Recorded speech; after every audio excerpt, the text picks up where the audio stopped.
In this video, we're going to talk about protocol and what role it has in the network. If you go take a look at the definition of a protocol, it says a protocol is a set of rules.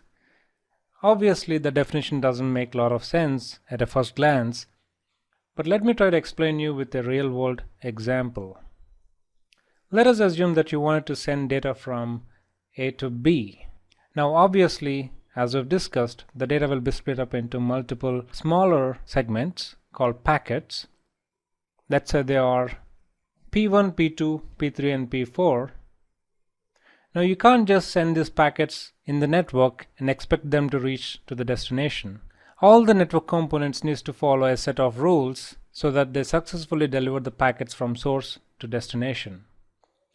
Those set of rules in computer world, we call them a protocol. All the elements in the network needs to follow this protocol or set of rules to be able to deliver the packets from source to destination. If you were to think network as roads and these packets are like vehicles, then protocol is like the rules that these vehicles need to follow to reach their destination. Without these rules, all these packets are aimless. All the network elements doesn't know where to deliver these packets to. So the protocol that we use to deliver these packets is called an internet protocol. And that's why we have something called an IP address, internet protocol address. An IP address is like a unique identifier of an element in a network so that all the network elements will follow the rules of internet protocol to deliver the packets to that IP address, to the element associated with that IP address. Hope it's clear. Now IP address is going to help deliver the packets. It solves the problem of delivering the packets to the destination, but is it reliable? For example, if you send data as P1, P2, P3, P4, by the time it reaches the destination, it may be in a different order. For example, it would be P2, P3, P1, and P4. Obviously, we don't want that. It's very crucial in some scenarios that you retain the order of the packets. So for that, we need to apply additional set of rules, which means we need to introduce a new protocol. And two of the most popular protocols are TCP, stands for Transmission Control Protocol, and UDP, User Datagram Protocol. Depending on the type of communication that you would be requiring, whether it should be reliable or you want more speed, you have to choose either of these protocols. There are many other protocols out there that are used inside the network, but these are the two which are very popular.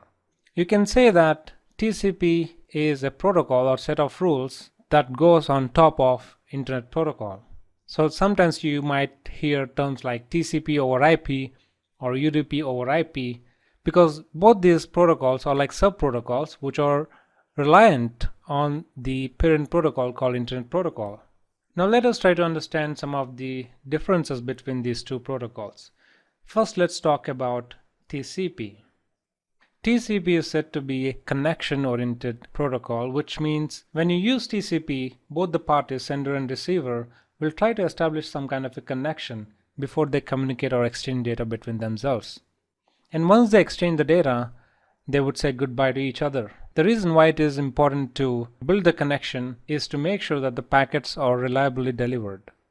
Let's say node A is going to send packets P1, P2, P3, and P4, and on the receiving end, if one of the packet is missing, the receiving node is going to send a signal to node A that it missed one of the packets. So now the A will send the packet again to make sure all the packets are delivered, and along with the information of the sequence of the packets, so that B can reconstruct all the packets in a certain order.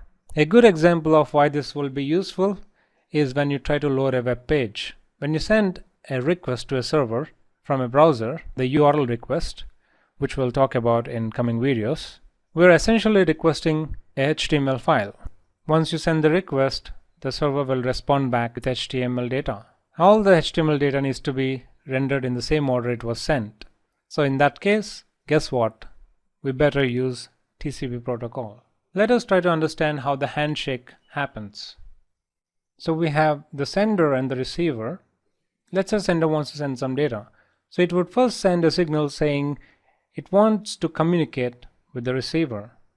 The receiver acknowledges by sending sync acknowledge that would say, yes, I'm ready to receive your data. And then again, sender will send an acknowledgement saying that I've received a signal from you that you have indeed accepted my send request. Once this handshake happens, this is called three-way handshake because there are 3 steps involved. And once this happens, the data will be transmitted or exchanged between these 2 nodes.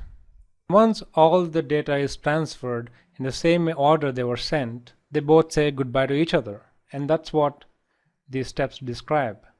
The sender is going to say, I'm done sending all the data that I wanted to send by sending the signal FIN, stands for finish, and the receiver will acknowledge it along with its way of saying I'm done as well, and sender will again acknowledge it.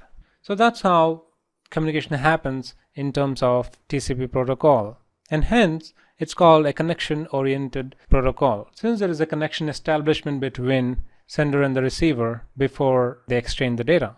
On the other hand, if you use user datagram protocol to send the data, say that you wanted to send 4 packets, then it's not guaranteed that all these 4 packets will get delivered. You may see few packets missing.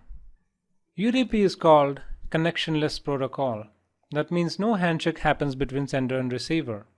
So if one packet is lost, it's lost. The sender is not going to send that packet again. Now you might be wondering, when do we want to use user datagram protocol when it is so unreliable? Let's say that you wanted to stream live video. For example, you wanted to stream live FIFA World Cup or live cricket. People from across the world are able to view your streaming on their browsers. Guess what? In this scenario, you would better off use user datagram protocol because there is no additional overhead of ensuring the reliability, and that would save a lot of overhead. In case of live streaming, it's okay to miss some packets here and there. Still, the viewers can view the video without any trouble. So each protocol has its own pros and cons. You have to decide which one fits best for your application. UDP is faster because it does not have to deal with the overhead of ensuring the reliability of the data delivery, and it's reverse for TCP. You'll understand more on protocols in coming videos, especially when we talk about the client server architecture, etc. See you in my next video.